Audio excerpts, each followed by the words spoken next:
Welcome to Kenton's videos. Enjoy the video. You start by triaging the breach. Sign into account. Microsoft. Calm and open security recent activity to spot unauthorized sign-ins.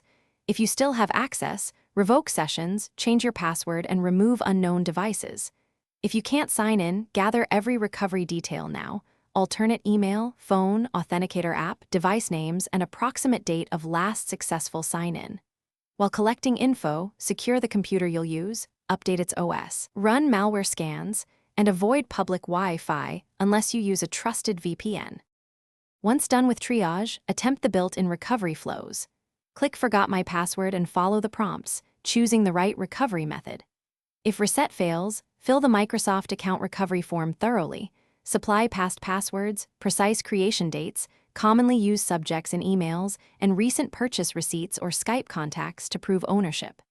If two-factor was compromised, try restoring the authenticator via its backup or use backup codes. Make sure to record any case numbers and confirmations you receive for follow-up.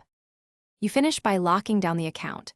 Create a strong, unique password, enable two-step verification, and replace or confirm recovery email and phone. Audit connected apps, revoke suspicious OAuth permissions, and check mailbox rules and forwarding to stop data leaks. If you regained access, run a full device cleanup and change passwords on linked services. If recovery stalls, escalate by contacting Microsoft support with your recovery form ID. Troubleshooting tip: if automated recovery fails, submit more specific.